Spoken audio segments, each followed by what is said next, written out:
As You Like It by Charles Lamb. It's by Mary Lamb. During the time that France was divided into provinces, or dukedoms as they were called, there reigned in one of these provinces an usurper who had deposed and banished his elder brother, the lawful duke. The duke, who was thus driven from his dominions, retired with a few faithful followers to the Forest of Arden, and here the good duke lived with his loving friends, who had put themselves into a voluntary exile for his sake, while their lands and revenues enriched the false usurper, and custom soon made the life of careless ease they led here more sweet to them than the pomp and uneasy splendour of a courtier's life. Here they lived like the old Robin Hood of England, and to this forest many noble youths daily resorted from the court, and did fleet the time carelessly, as they did who lived in the golden age. In the summer they lay along under the fine shade of the large forest trees, marking the playful sports of the wild deer. And so fond were they of these poor dappled fools, who seemed to be the native inhabitants of the forest, that it grieved them to be forced to kill them to supply themselves with venison for their food. When the cold winds of winter made the duke feel the change of his adverse fortune, he would endure it patiently, and say, "These chilling winds which blow upon my body are true counsellors, they do not flatter but represent truly to me my condition. And though they bite sharply, their tooth is nothing like so keen as that of unkindness and ingratitude. I find that, howsoever men speak against adversity, yet some sweet uses are to be extracted from it, like the jewel, precious for medicine, which is taken from the head of the venomous and despised toad." In this manner did the patient duke draw an useful moral from everything that he saw, and by the help of this moralizing turn in that life of his remote from public haunts, he could find tongues in trees, books in the running brooks, sermons in stones, and good in everything. The banished duke had an only daughter named Rosalind, whom the usurper, Duke Frederick, when he banished her father, still retained in his court as a companion for his own daughter Celia. A strict friendship subsisted between these ladies, which the disagreement between their fathers did not in the least interrupt, Celia striving by every kindness in her power to make amends to Rosalind for the injustice of her own father in deposing the father of Rosalind. And whenever the thoughts of her father's banishment, and her own dependence on the false usurper, made Rosalind melancholy, Celia's whole care was to comfort and console her. One day, when Celia was talking in her usual kind manner to Rosalind, saying, "I pray you, Rosalind, my sweet cousin, be merry," a messenger entered from the duke, to tell them that if they wished to see a wrestling match which was just going to begin, they must come instantly to the court before the palace, and Celia, thinking it would amuse Rosalind, agreed to go and see it. In those times wrestling, which is only practised now by country clowns, was a favourite sport even in the courts of princes, and before fair ladies and princesses. To this wrestling match, therefore, Celia and Rosalind went. They found that it was likely to prove a very tragical sight, for a large and powerful man who had long been practised in the art of wrestling, and had slain many men in contests of this kind, was just going to wrestle with a very young man, who, from his extreme youth and inexperience in the art, the beholders all thought would certainly be killed. When the duke saw Celia and Rosalind, he said, "How now, daughter and niece, are you crept hither to see the wrestling? You will take little delight in it, there is such odds in the men. In pity to this young roan, I would wish to persuade him from wrestling. Speak to him, ladies, and see if you can move him." The ladies were well pleased to perform this humane office, and first Celia entreated the young stranger that he would desist from the attempt, and then Rosalind spoke so kindly to him, and with such feeling consideration for the danger he was about to undergo, that instead of being persuaded by her gentle words to forgo his purpose, all his thoughts were bent to distinguish himself by his courage in this lovely lady's eyes. He refused the request of Celia and Rosalind in such graceful and modest words that they felt still more concern for him. He concluded his refusal with saying, "I am sorry to deny such fair and excellent ladies anything, but let your fair eyes and gentle wishes go with me to my trial, wherein if I be conquered, there is one shamed that was never gracious. If I am killed, there is one dead that is willing to die. I shall do my friends no wrong, for I have none to lament me, the world no injury, for in it I have nothing, for I only fill up a place in the world which may be better supplied when I have made it empty." And now the wrestling match began. Celia wished the young stranger might not be hurt, but Rosalind felt most for him. The friendless state which he said he was in, and that he wished to die, made Rosalind think that he was like herself unfortunate, and she pitied him so much, and so deep an interest she took in his danger while he was wrestling, that she might almost be said at that moment to have fallen in love with him. The kindness shewn this unknown youth by these fair and noble ladies gave him courage and strength, so that he performed wonders, and in the end completely conquered his antagonist, who was so much hurt that for a while he was unable to speak or move. The Duke Frederick was much pleased with the courage and skill shewn by this young stranger, and desired to know his name and parentage, meaning to take him under his protection. The stranger said his name was Orlando, and that he was the youngest son of Sir Rowland de Boys. Sir Rowland de Boys, the father of Orlando, had been dead some years, but when he was living, he had been a true subject and dear friend of the banished Duke. Therefore, when Frederick heard Orlando was the son of his banished brother's friend, all his liking for this brave young man was changed into displeasure, and he left the place in very ill humour. Hating to hear the very name of any of his brother's friends, and yet still admiring the valour of the youth, he said as he went out that he wished Orlando had been the son of any other man. Rosalind was delighted to hear that her new favourite was the son of her father's old friend, and she said to Celia, "My father loved Sir Rowland de Boys, and if I had known this young man was his son, I would have added tears to my entreaties before he should have ventured." The ladies then went up to him, and seeing him abashed by the sudden displeasure shewn by the Duke, they spoke kind and encouraging words to him, and Rosalind, when they were going away, turned back to speak some more civil things to the brave young son of her father's old friend, and taking a chain from off her neck, she said, "Gentlemen, wear this for me. I am out of suits with fortune, or I would give you a more valuable present." When the ladies were alone, Rosalind's talk being still of Orlando, Celia began to perceive her cousin had fallen in love with the handsome young wrestler, and she said to Rosalind, "Is it possible you should fall in love so suddenly?" Rosalind replied, "The Duke, my father, loved his father dearly." "But," said Celia, "does it therefore follow that you should love his son dearly? For then I ought to hate him, for my father hated his father, yet I do not hate Orlando."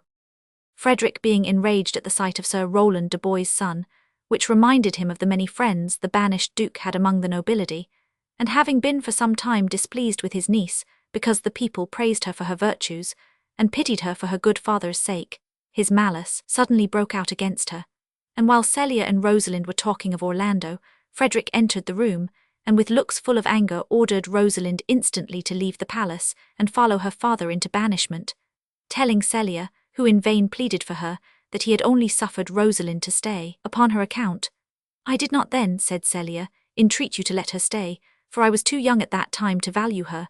but now that I know her worth and that we so long have slept together, rose at the same instant, learned, played and eat together, I cannot live out of her company." Frederick replied, "She is too subtle for you. Her smoothness, her very silence and her patience speak to the people and they pity her. You are a fool to plead for her, for you will seem more bright and virtuous when she is gone. Therefore open not your lips in her favour, for the doom which I have passed upon her is irrevocable." When Celia found she could not prevail upon her father to let Rosalind remain with her, she generously resolved to accompany her, and leaving her father's palace that night, she went along with her friend to seek Rosalind's father, the banished Duke, in the Forest of Arden. Before they set out, Celia considered that it would be unsafe for two young ladies to travel in the rich clothes they then wore. She therefore proposed that they should disguise their rank by dressing themselves like country maids. Rosalind said it would be a still greater protection if one of them was to be dressed like a man, and so it was quickly agreed on between them that as Rosalind was the tallest, she should wear the dress of a young countryman, and Celia should be habited like a country lass, and that they should say they were brother and sister, and Rosalind said she would be called Ganymede, and Celia chose the name of Aliena. In this disguise, and taking their money and jewels to defray their expenses, these fair princesses set out on their long travel, for the Forest of Arden was a long way off, beyond the boundaries of the Duke's dominions. The Lady Rosalind, or Ganymede as she must now be called, with her manly garb seemed to have put on a manly courage. The faithful friendship Celia had shewn in accompanying Rosalind so many weary miles, made the new brother, in recompense for this true love, exert a cheerful spirit, as if he were indeed Ganymede, the rustic and stout-hearted brother of the gentle village maiden, Aliena. When at last they came to the Forest of Arden, they no longer found the convenient inns and good accommodations they had met with on the road, and being in want of food and rest, Ganymede, who had so merrily cheered his sister with pleasant speeches and happy remarks all the way, now owned to Aliena that he was so weary, he could find in his heart to disgrace his man's apparel and cry like a woman, and Aliena declared she could go no farther. And then again Ganymede tried to recollect that it was a man's duty to comfort and console a woman as the weaker vessel, and to seem courageous to his new sister he said, "Come, have a good heart, my sister Aliena. We are now at the end of our travel in the Forest of Arden, but feigned manliness and forced courage would no longer support them, for though they were in the Forest of Arden, they knew not where to find the Duke. And here the travel of these weary ladies might have come to a sad conclusion, for they might have lost themselves, and have perished for want of food. But providentially, as they were sitting on the grass almost, dying with fatigue and hopeless of any relief, a countryman chanced to pass that way, and Ganymede once more tried to speak with a manly boldness, saying, "Shepherd, if love or gold can in this desert place procure us entertainment, I pray you bring us where we may rest ourselves. For this young maid, my sister, is much fatigued with travelling, and faints for want of food." The man replied that he was only a servant to a shepherd, and that his master's house was just going to be sold, and therefore they would find but poor entertainment, but that if they would go with him, they should be welcome to what there was. They followed the man, the near prospect of relief giving them fresh strength, and bought the house and sheep of the shepherd, and took the man who conducted them to the shepherd's house, to wait on them. And being by this means so fortunately provided with a neat cottage, and well supplied with provisions, they agreed to stay here till they could learn in what part of the forest the Duke dwelt. When they were rested after the fatigue of their journey, they began to like their new way of life, and almost fancied themselves the shepherd and shepherdess they feigned to be.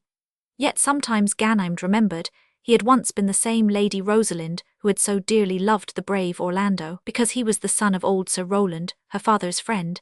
and though Ganymede thought that Orlando was many miles distant, even so many weary miles as they had travelled, yet it soon appeared that Orlando was also in the Forest of Arden,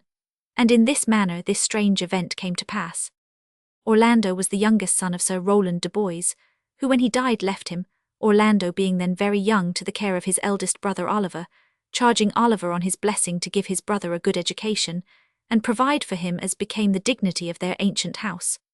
Oliver proved an unworthy brother, and disregarding the commands of his dying father, he never put his brother to school, but kept him at home untaught and entirely neglected. But in his nature, and in the noble qualities of his mind, Orlando so much resembled his excellent father,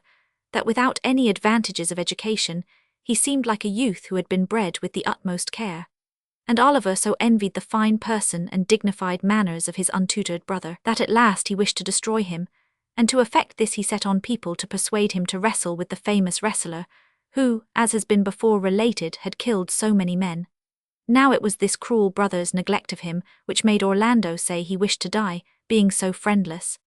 When, contrary to the wicked hopes he had formed, his brother proved victorious, his envy and malice knew no bounds, and he swore he would burn the chamber where Orlando slept.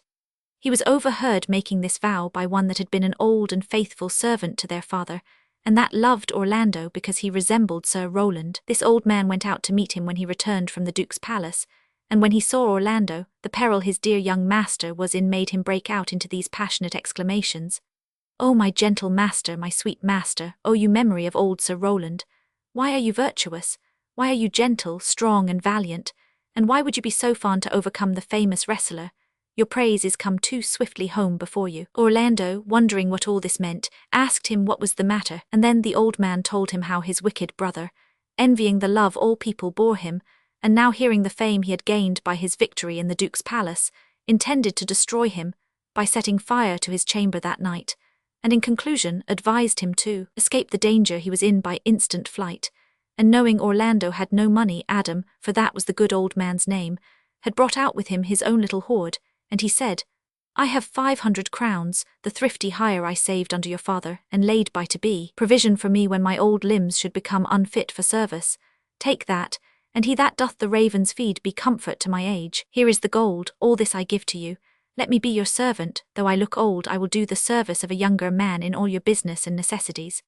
"O good old man," said Orlando, "how well appears in you the constant service of the old world. You are not for the fashion of these times. We will go along together, and before your youthful wages are spent, I shall light upon some means for both our maintenance."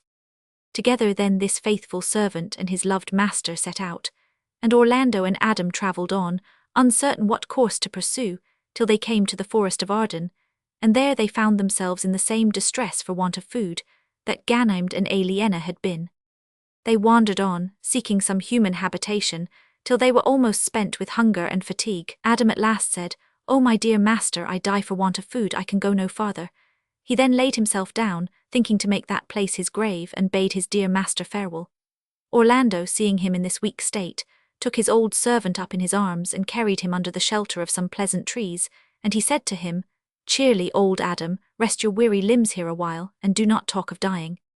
Orlando then searched about to find some food, and he happened to arrive at that part of the forest where the Duke was,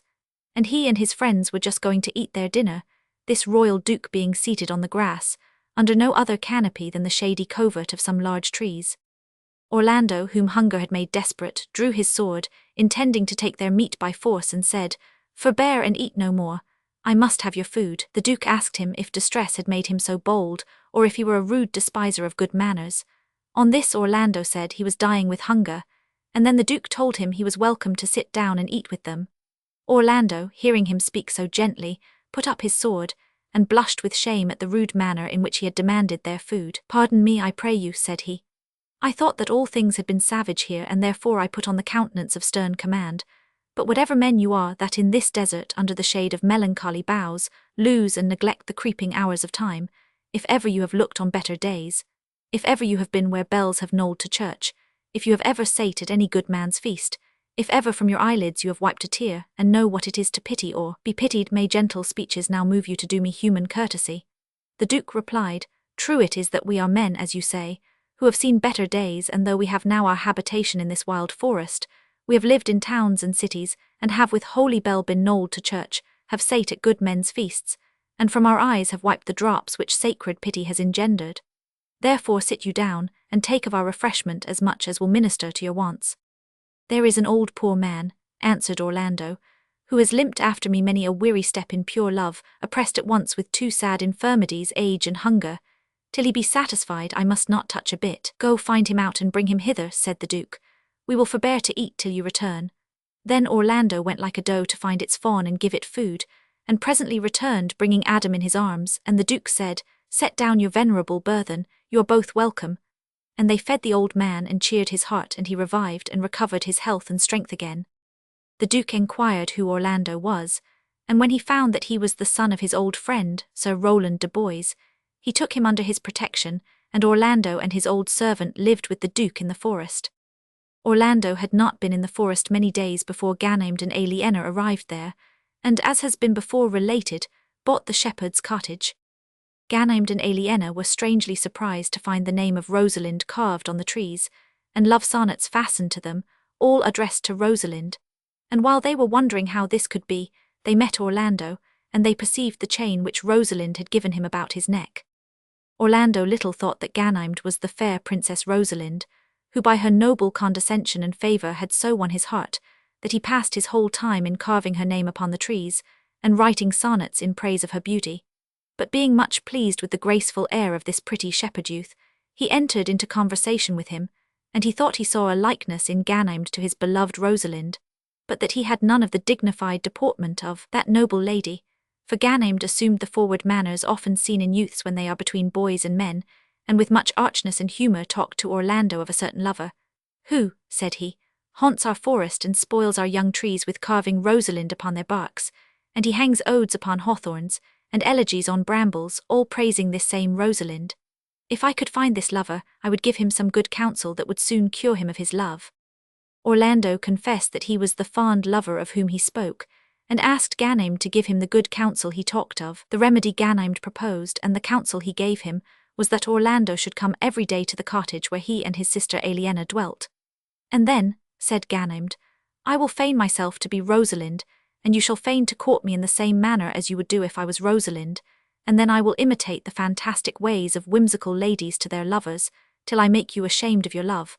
And this is the way I propose to cure you." Orlando had no great faith in the remedy, yet he agreed to come every day to Ganymede's cottage, and feign a playful courtship. And every day Orlando visited Ganymede and Aliena, and Orlando called the shepherd Ganymede his Rosalind, and every day talked over all the fine words and flattering compliments, which young men delight to use when they court their mistresses. It does not appear, however, that Ganymede made any progress in curing Orlando of his love for Rosalind. Though Orlando thought all this was but a sportive play, not dreaming that Ganymede was his very Rosalind, yet the opportunity it gave him of saying all the fond things he had in his heart pleased his fancy almost as well as it did Ganymede's, who enjoyed the secret jest in knowing these fine love speeches were all addressed to the right person. In this manner many days passed pleasantly on with these young people, and the good-natured Aliena, seeing it made Ganymede happy, let him have his own way, and was diverted at the mock courtship, and did not care to remind Ganymede that the lady Rosalind had not yet made herself known to the Duke her father, whose place of resort in the forest they had learnt from Orlando. Ganymede met the Duke one day and had some talk with him, and the Duke asked of what parentage he came. Ganymede answered that he came of as good parentage as he did, which made the Duke smile, for he did not suspect the pretty shepherd boy came of royal lineage. Then seeing the Duke look well and happy, Ganymede was content to put off all further explanation for a few days longer. One morning, as Orlando was going to visit Ganymede, he saw a man lying asleep on the ground, and a large green snake had twisted itself about his neck. The snake, seeing Orlando approach, glided away among the bushes.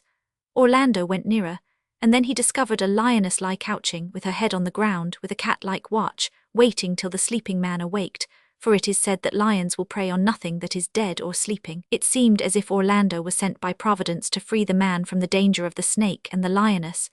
but when Orlando looked in the man's face, he perceived that the sleeper, who was exposed to this double peril, was his own brother Oliver, who had so cruelly used him, and had threatened to destroy him by fire,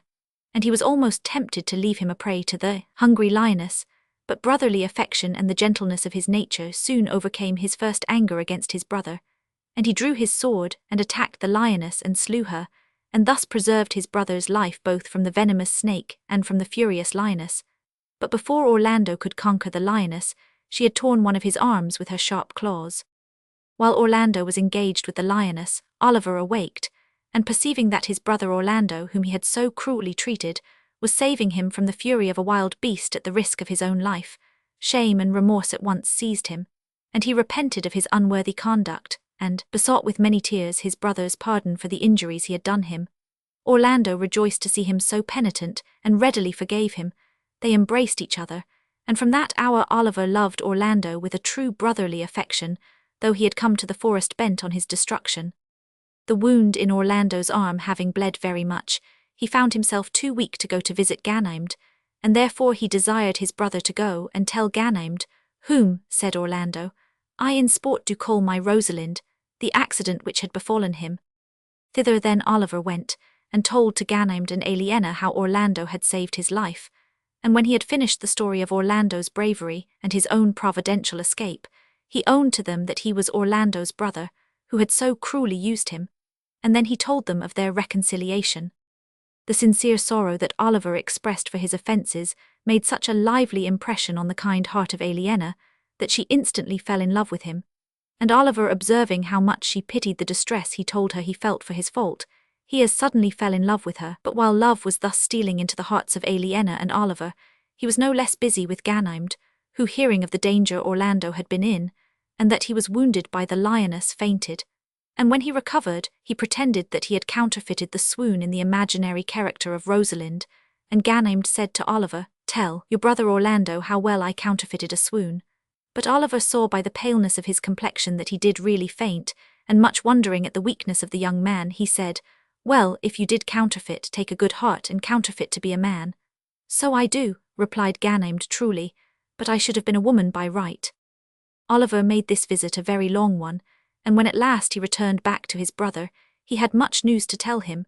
for besides the account of Ganymede's fainting at the hearing that Orlando was wounded, Oliver told him how he had fallen in love with the fair shepherdess Aliena, and that she had lent a favourable ear to his suit, even in this their first interview.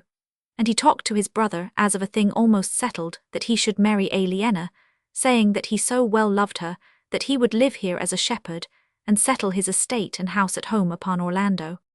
You have my consent, said Orlando. Let your wedding be tomorrow, and I will invite the Duke and his friends. Go and persuade your shepherdess to agree to this. She is now alone, for look, here comes her brother. Oliver went to Aliena, and Ganymede, whom Orlando had perceived approaching, came to inquire after the health of his wounded friend. When Orlando and Ganymede began to talk over the sudden love which had taken place between Oliver and Aliena, Orlando said he had advised his brother to persuade his fair shepherdess to be married on the morrow, and then he added how much he could wish to be married on the same day to his Rosalind. Ganymede, who well approved of this arrangement, said that if Orlando really loved Rosalind as well as he professed to do, he should have his wish. For on the morrow he would engage to make Rosalind appear in her own person, and also that Rosalind should be willing to marry Orlando.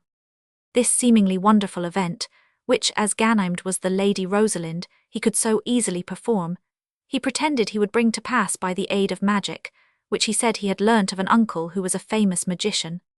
The fond lover Orlando, half believing and half doubting what he heard, asked Ganymede if he spoke in sober meaning. "By my life I do,"